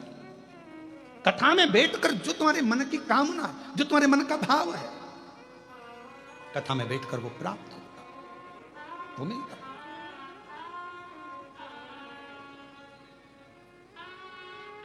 बेलून में घड़ी सुधारने की दुकान है कि नहीं है? अरे बोलो तो। वेल्लोर में घड़ी सुधारने की दुकान है? औरंगाबाद में, छत्रपति संभाजी नगर में थोड़ी ज्यादा होंगी। ठीक है, हमारे सीहोर में भी है 4-6। गांव गांव में घड़ी सुधारने की दुकान है, शहर शहर में घड़ी सुधारने की दुकान है, पर समय सुधारने की दुकान तो केवल कृष्णेश्वर महादेव के पास ही है। घड़ी सुधारने की दुकान गांव में हो सकती है, घड़ी सुधारने की दुकान शहर में हो सकती है, घड़ी सुधारने की दुकान खेड़े में हो सकती है, घड़ी सुधारने की दुकान तुम्हारे मोहल्ले में, तुम्हारी कॉलोनी में, तुम्हारी सोसाइटी में हो सकती है, पर समय को बदलने की, समय सुधारने की कोई दुकान कहीं पर नहीं है। समय बदलने की दुकान, समय बदलने की जगह तो केवल एक है, वो कुबेरेश्वर देव अधिदेव महादेव, वो कृष्णेश्वर महादेव, वो महाकालेश्वर महादेव, वो ओमकारनाथ, वो केदारनाथ, वो विश्वनाथ, वो मल्लिकार्जुन, वो भीमा शंकर, वो बाबा बैजनाथ। ये स्थान जो बनाए गए ये समय सुधारने के, घड़ी सुधारने के नहीं है। पूछने वाले हमसे प्रश्न कर लेते हैं 12 ज्योतिर्लिंग क्यों होते हैं? हमने कहा 12 भी तो बस्ती है। कहा 12 ज्योतिर्लिंग क्यों होते हैं? हमने कहा 12 नहीं बस्ती है। तो क्या बस्ती है? मैंने कहा बस 12 बस्ती है तो 1 बजे सोमनाथ से चालू हो जाओ, 2 बजे मल्लिकार्जुन, 3 बजे महाकालेश्वर, ऐसे करते करते जब 12 बजे तो कृष्णेश्वर महादेव को याद कर लो, तुम्हारी जिंदगी की घड़ी सुधर जाएगी, तुम्हारा समय सुधर जाएगा। ये 12 के जो नंबर हैं 1 2 3 4, अरे जरा विचार करो, रात के 12 बजे मेरे भगवान कृष्ण प्रगटे, दिन के 12 बजे मेरे राम जी प्रगटे, और 12 ज्योतिर्लिंग ये हमारी जिंदगी का सार तत्व है अपने समय को सुधारने के। ये अपने समय को सुधारने के लिए ये 12 ज्योतिर्लिंग का सार तत्व है। हमारे यहां तो एक भजन भी है, ओम रूपी मुख से शिव बोलो प्यारे, ओम रूपी मुख से शिव बोलो प्यारे, शिव बोलो प्यारे, शंकर बोलो प्यारे, शिव बोलो प्यारे, शंकर बोलो प्यारे, ओम रूपी मुख से शिव बोलो प्यारे, ओम रूपी मुख से शिव बोलो प्यारे। 1 बजे एकल राम, 2 बजे दुलारे राम, 3 बजे त्रिलोकीनाथ, जपा करो प्यारे, ओम रूपी मुख से शिव बोलो प्यारे, ओम रूपी मुख से शिव बोलो प्यारे।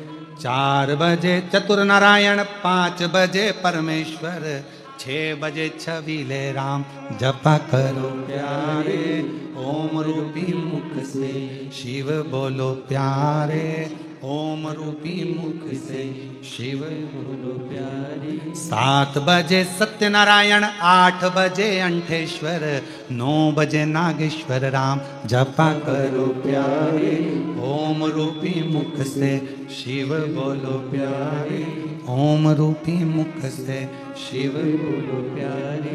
10 बजे दशरथ नंदन, 11 बजे गिरधारी, और 12 बजे बद्री नारायण, जपा करो प्यारे, ओम रूपी मुख से शिव बोलो प्यारे, ओम रूपी मुख से शिव बोलो प्यारे।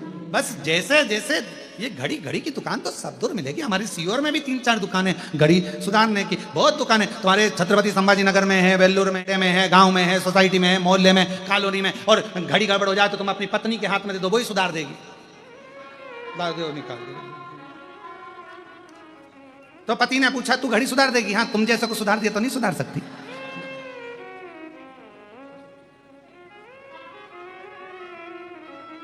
अच्छा, तुम सोचते तो कि सीहोर वाला महाराज बहुत आड़ा टेढ़ा बोलता है।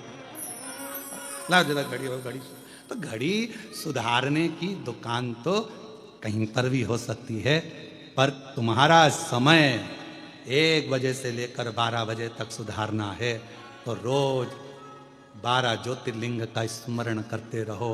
12 घंटे हर पल हर घड़ी शिव तुम्हारे समय को सुधारता रहेगा, आनंद कराता रहेगा।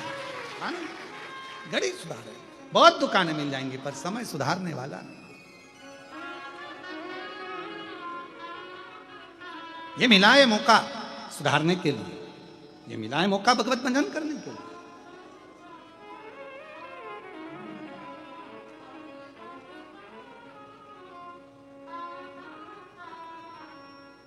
और भजन का मूल, यहाँ भीड़ वाले ब्याणी जी बैठे हुए हैं।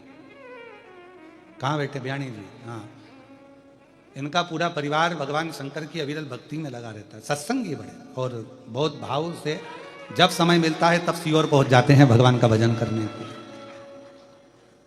जब कहीं मौका मिल जाए, हमारे वो डॉक्टर साहब जैसे जैसे ब्याणी जी ऐसे ऐसे सब पूरी जो कहीं ना कहीं बस इनको कथा सत्संग विराजी महाराज। हाँ,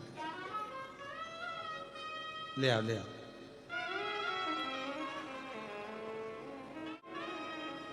तो ये अविरल भक्ति है शिव शंकर की, भगवान शंकर की अविरल। जहां मन करे, जहां चित्त वृत्ति, जहां हृदय, जहां मन जुड़ जाए शिव के प्रति, समय सुधरना प्रारंभ हो जाए। महाराज शिव कथा कर रही है, भगवान शंकर का चरित्र कह रहा है। सुदक्षण, राजा सुदक्षण ने विचार कर लिया, क्या मेरे कर्म के अनुसार फल होता है? क्या मेरे कर्म के अनुकूल फल होगा? क्यों नहीं होगा? मत बुरे कर्म कर बंदे वरना पछताएगा, भगवान की आंखों से तू कुछ नहीं पाएगा। ज्यादा लोग हों तो लोग ज्यादा नहीं, दो एक लोग पाएगा। अरे ओ अज्ञानी मत कर नादानी, अरे ओ अज्ञानी मत कर नादानी, तेरे कर्म का फल भी तू ही पाएगा, जैसा किया तूने तेरे आगे आएगा। मत बुरे कर्म कर बंदे वरना पछताएगा, भगवान की आंखों से तू बच नहीं पाएगा, तू बच नहीं पाएगा। तो ये हमारे कर्म के अनुसार हमारा फल है। हम जैसा कर्म करेंगे वैसा फल हमको प्राप्त होगा। हम जिस कर्म में किस तरह से डूबे हुए हैं वो हमारे ऊपर निर्भर करता है। आप ऐसा कर्म करिए, सत्कर्म करिए, अच्छा करिए, लोगों का हित करिए, भला करिए, आपका भी भला। वो कहते हैं ना, भला कर तो हो भला। भला करोगे तो भला होगा, बुरा करोगे तो बुरा होगा। अच्छा कर्म करोगे तो अच्छा फल अपने आप प्राप्त होता चले जाए। आपके कर्म के अनुसार फल, आपके कर्म के अनुसार। आप जिस भाव से करोगे उस भाव से प्राप्त। जिस कथा कर रही है सती मैया का शरीर, जब मां सती ने दक्ष प्रजापति की यज्ञशाला में प्रवेश करा और देखा कि अपने पति का कोई स्थान नहीं,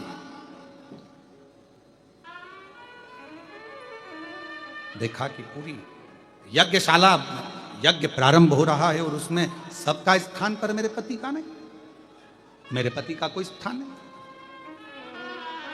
और मेरे पति का यदि कोई स्थान नहीं है तो मैं फिर इस यज्ञशाला के पास में क्यों आई? मैं अपने पिता के पास में क्यों आई?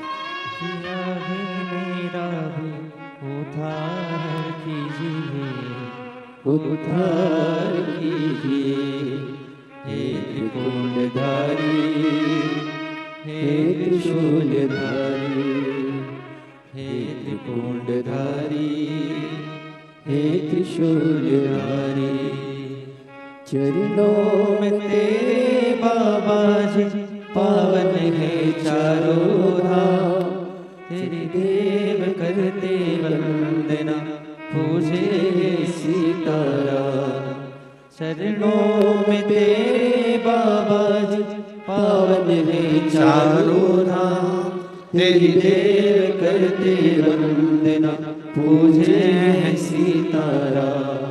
हो जाए पूरी कामना, हो जाए पूरी कामना, उपकार कीजिए सबका किया है मेरा भी उद्धार कीजिए, उद्धार कीजिए, है त्रिपुंडधारी, है शूलधारी। भगवान शिव की सती मां मन में विचार करी, ये स्थान तो मेरे पति के लिए भी होना चाहिए, तो ये स्थान मेरे लिए श्रेष्ठ नहीं?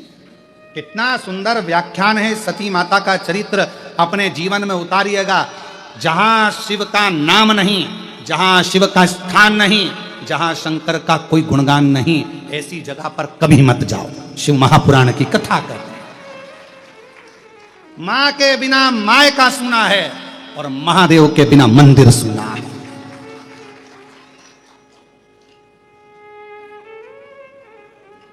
मां के बिना माय का सुना है, महादेव के बिना मंदिर सुना है, और शिव महापुराण कथा के बिना पूरा संसार सुना है। पूरा संसार सुना। आप शिव कथा में जितने रमे उतना जीवन का सुख है। सब सुना, खाली। क्या हुआ? पहुंच गए, सती माता जलकर भस्म हो गई। विवाद हुआ खूब।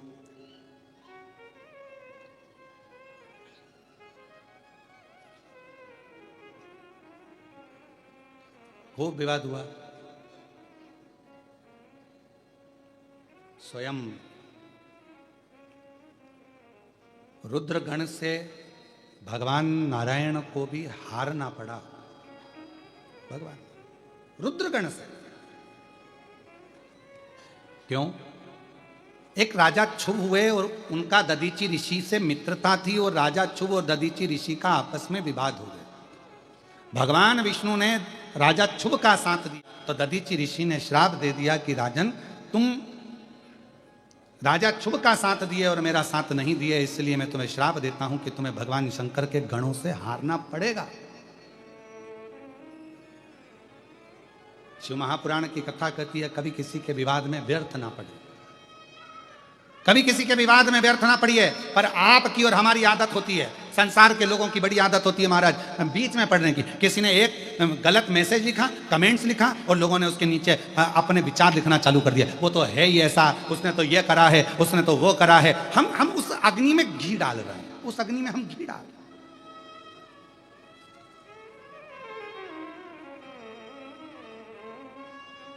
उस अग्नि में हमारा घी पड़ रहा है कि हम उसको कर रहे हैं कि देखिए, एक सरल भाषा में, एक संविधान की भाषा में एक बड़ी सुंदर सी बात है। अगर कोई व्यक्ति किसी को मार रहा है और आपने खड़े होकर इतना कह दिया, हाँ दे, दो और दे, सजा के हकदार आप हो कि नहीं हो? बोलो, जम के बोलो। जब केस चलेगा तो आपको सजा के हकदार आप भी रहेंगे। अगर आपने कहा कि दे दो धरकर, आप सजा के हकदार हो गए। उसी तरह जब हमारी कानून व्यवस्था में ये नियम है कि किसी को कोई मार रहा है और आपने कह दिया हाँ दो और दे, तो वो सजा का हकदार हो जाता है। उसको उकसाने के लिए, उसको उकसाने के तहत उसको बंद किया जाता है। उसी तरह शिव महापुराण की कथा कहती है, यदि कोई निंदा कर रहा है, अपशब्द कह रहा है, कोई फेसबुक पर, इंस्टाग्राम पर, कोई व्हाट्सएप पर मैसेज में कोई लिख रहा है, तो निवेदन है अपना कोई गलत कमेंट्स उसके अंतर मत करो, क्योंकि उसकी अदालत में तुम्हें उस सजा का हकदार बनना पड़ेगा और तुम्हें भोगना पड़ेगा। तुम्हें भोगना। क्यों हम उसके हकदार? श्रेष्ठ बनिए। सती माता के उस पवित्र राजा क्षुभ का साथ भगवान विष्णु ने दिया था, इसलिए दधीचि ऋषि ने श्राप दे दिया कि तुम्हें शिव के गणों से हारना पड़ेगा। भगवान शंकर के गणों से स्वयं भगवान नारायण को भी हारना पड़ा।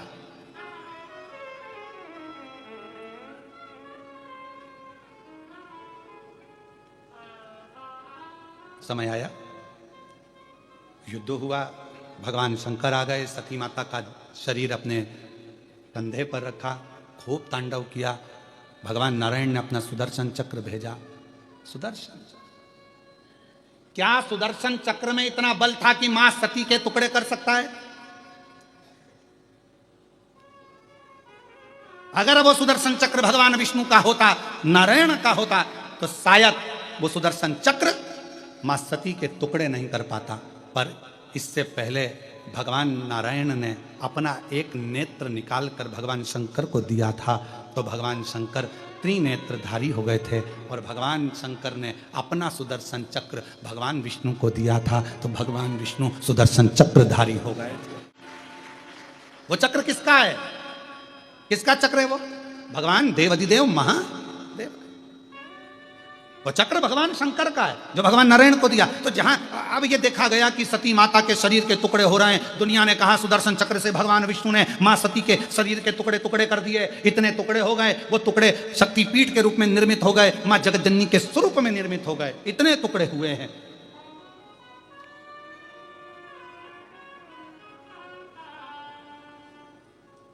कभी विचार करा कि सुदर्शन चक्र ने मां सती के टुकड़े कर दिए?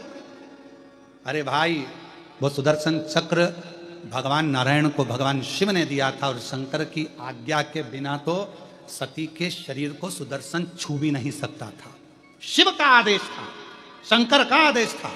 भगवान शंकर के भक्त को, भगवान शंकर की आराधना करने वाले को, भगवान शिव की उपासना करने वाले को तो किसी की सामर्थ्यता नहीं है कि कोई छू ले, जब तक शंकर की कृपा ना हो, शंकर का आदेश ना हो, शंकर की दृष्टि ना हो।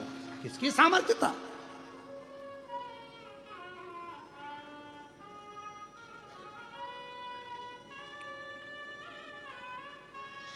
हमें एक वीडियो किसी ने भेजा था, हमें बहुत पसंद आया था वो वीडियो। एक लड़की किसी से झगड़ ली, वो वीडियो तुमने भी कभी देखा होगा। वो लड़की झगड़ ली किसी से, झगड़ते झगड़ते बोली हम किसी से डरते वरते नहीं हैं। वो वीडियो आप लोगों ने कभी देखा होगा। हम किसी से डरते वरते नहीं हैं।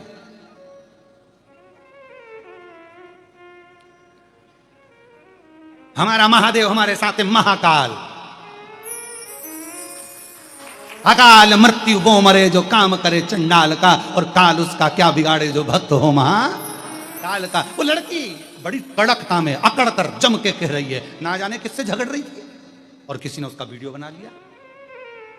आज उस बेटी में ये बल तो आया कि उसको समझ में आया।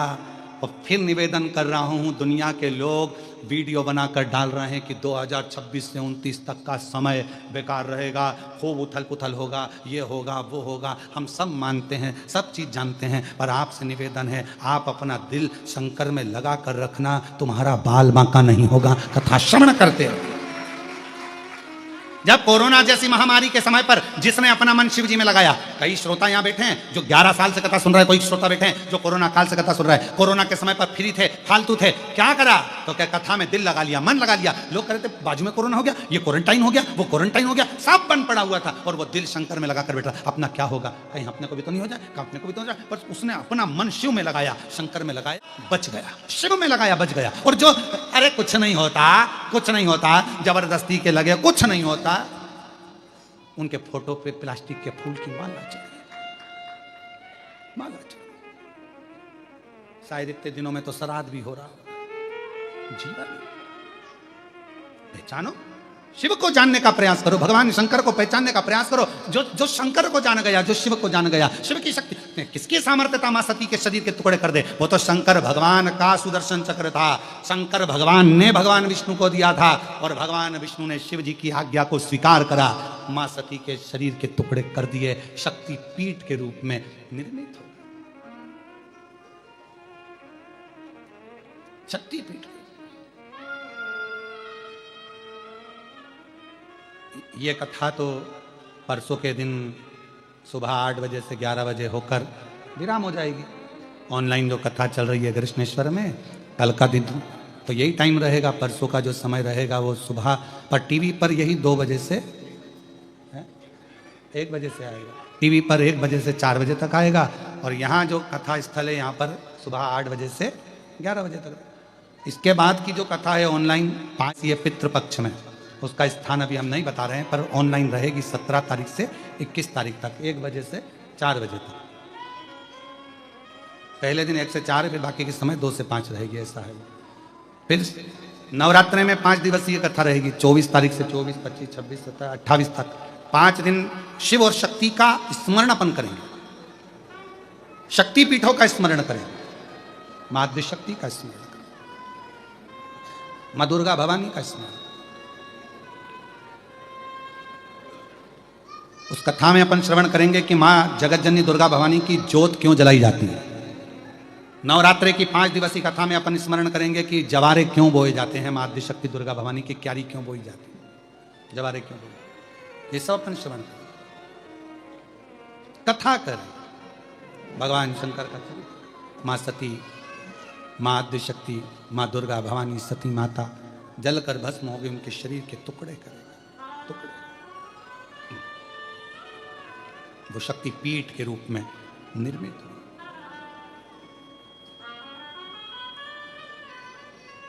शक्ति पीठ के रूप में। ओम ओम जयंती मंगला काली काली कपालिनी दुर्गा क्षमा शिवा धात्री स्वाहा स्वधा नमस्तुते। जयंती मंगला काली भद्रकाली कपालिनी दुर्गा क्षमा शिवा धात्री स्वाहा स्वधा नमस्तुते। माँ दुर्गा भवानी माँ आद्य शक्ति का स्वरूप। नवरात्रि में 5 दिवसीय कथा रहेगी, फिर वो कथा आगे 3 से है ना, 3 अक्टूबर से 9 अक्टूबर तक जलगांव में रहेगी। फिर 12 से 16 अक्टूबर शिरडी के नज़दीक में, शिरडी के क्षेत्र के पास में ही वो कथा रहेगी। फिर कथा ऐसे ही आगे छत्तीसगढ़ में है। ऐसे कथाओं के क्रम चल रहे हैं, पर अभी 2 कथा तो ऑनलाइन है, उसको आपको ऑनलाइन सुनना, श्रवण करना। शिव कथा कर रही है मां सती, मां जगत जननी पार्वती, मां आद्य शक्ति दुर्गा भवानी ने शक्ति पीठ के रूप में निश्चित स्थान लिया। शिव कथा कर भगवान शंकर की शिव महापुराण की कथा कहती है बिना शिवाज्ञा के कुछ नहीं हो सकता, और वो आज्ञा शंकर की ही थी। बाद में मां सती मैया पार्वती के नाम से विख्यात हुई, शिव जी के साथ विवाह हुआ। कल अपन ने कथा में स्नेह से भगवान गणेश जी का भी चरित्र का दर्शन किया। मां आद्य शक्ति दुर्गा भवानी मां पार्वती जी भगवान शिव जी के साथ में काशी भ्रमण पर चली, और जब काशी भ्रमण पर मां पार्वती जी चली भगवान शंकर के साथ में, मां गंगा के तट पर आनंद करते हुए एक स्थान पर बैठकर मां पार्वती जी भगवान शिव जी के साथ में विराजमान थी। भगवान शंकर देव अधिदेव महादेव जब पार्वती जी को उस स्थान पर छोड़कर एक अविरल स्थान की ओर जाते हैं, तभी भगवान देव अधिदेव महादेव का चरित्र कहता है कि पार्वती जी ने अशोक वृक्ष से कामना कर कर एक कन्या अशोक सुंदरी को प्राप्त किया। एक कन्या अशोक, और अशोक सुंदरी वह कन्या यहाँ आई भगवान देव अधिदेव महादेव के सुंदर आनंद के साथ में। भगवान श्री गणेश जी महाराज और अशोक सुंदरी का दर्शन आप और हम कर रहे हैं।